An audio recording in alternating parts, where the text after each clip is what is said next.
सेठ उस बूढ़ी महिला के पास जाता है और उसे सारी बातें बताता है। हाँ हाँ सेठ जी, क्यों नहीं, आप जब तक चाहें तब तक यहीं पर रुक सकते हैं। इतना सुनकर सभी लोग वहीं पेड़ के नीचे विश्राम करने लगते हैं। सेठ का बेटा बीर सिंह तथा वो लड़की दोनों ही बूढ़ी महिला के रूम में विश्राम करने लगते हैं।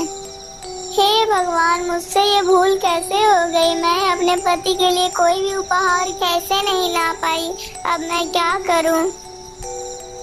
यह सही बातें सोचते सोचते चंद्रवती की आंखें लग जाती हैं और वो सो जाती है। तभी उसके सपने में एक बूढ़ी महिला आती है। अरे बेटी, तुम बहुत नेक दिल हो, तुम चिंता मत करो। जो मैं तुम्हें कहती हूँ वो तुम ध्यान से सुनो। तुम अपने पति को एक अनमोल उपहार दे सकती हो। तुम इसी वक्त उठो और यहाँ पर से एक नदी के पास जाओ और उसी नदी के पास एक इंसान की लाश तुम्हें तैरती हुई मिलेगी। और जब तुम उस लाश को अपने पास बुलाओगी तो वो लाश तुम्हारे पास आ जाएगा। उस लाश ने एक अनमोल आभूषण पहन रखा है। तुम उस आभूषण को उतार कर अपने पति को दे देना। इतना बोलकर वो बूढ़ी महिला गायब हो जाती है और तभी चंद्रवती की आंखें खुल जाती है। तब वो देखती है सभी लोग सो रहे हैं, इसलिए वो चुपचाप उठती है और जंगल की तरफ चल जाती है। चंद्रवती को जंगल की ओर जाते हुए वो दोनों भाई देख लेते हैं। अरे भैया, ये इतनी रात में जंगल की तरफ क्या करने जा रही है? या कहीं सचमुच तो राक्षसी नहीं है? अरे नहीं भाई, इसका जवाब तो हमें उसका पीछा कर कर ही मिलेगा। चलो हम लोग उसका पीछा करते हैं। इतना सोचकर वो दोनों भाई चंद्रवती का पीछा करने लगते हैं।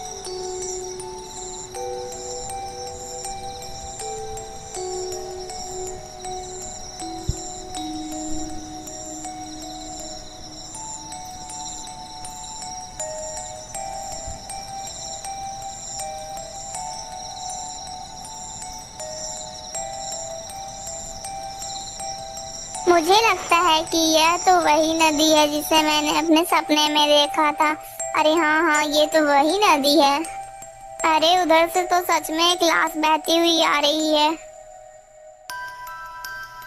अरे वो लाश, तू मेरे पास आ। इतना बोलते ही वो लाश चंद्रवती के पास आ जाती है। तब चंद्रवती उसके हाथ से वो आभूषण निकाल कर वहां से चली जाती है।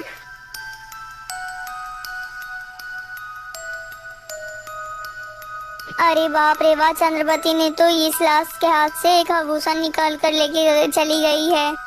अरे भाई, इस लाश ने तो हमारा काम और भी आसान कर दिया है।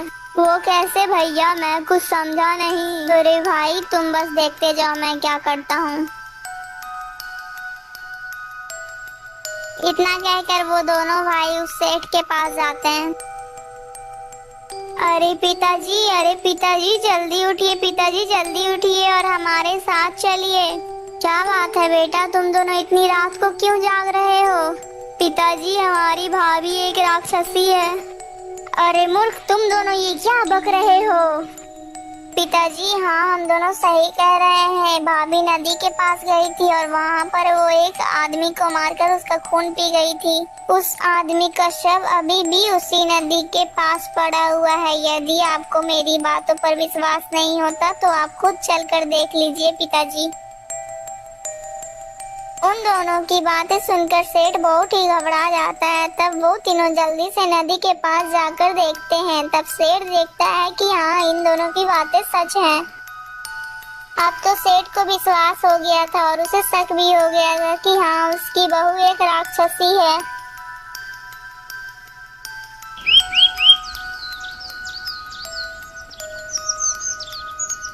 और फिर जैसे ही सुबह होती है तो बारात फिर से अपने नगर के लिए निकल जाती है। और फिर जब उस दिन शाम होती है तब सेठ अपने बेटे को सारी कहानी बता देता है। लेकिन पिताजी, ऐसे कैसे हो सकता है? अरे बेटा, यदि तुम्हें मेरी बातों पर विश्वास नहीं है तो तुम मुझसे पूछना कि ये सुंदर आभूषण कहाँ से आए हैं।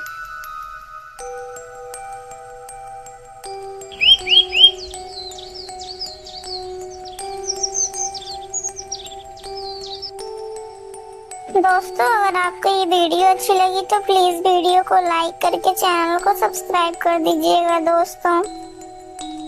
और हाँ दोस्तों, ऐसी और कहानी देखने के लिए हमारे चैनल के साथ जुड़े रहिएगा। दोस्तों इस कहानी का पार्ट 1 और पार्ट 2 हमारे चैनल में है, आकर जरूर देखिएगा दोस्तों। दोस्तों इसके आगे की कहानी भी जल्दी आएगी, इसीलिए हमारे चैनल के साथ जुड़े रहिए। दोस्तों अगर आपको इस कहानी से कोई शिक्षा मिली है तो कमेंट में जरूर बताइएगा कि आपको इस कहानी से क्या शिक्षा मिली है।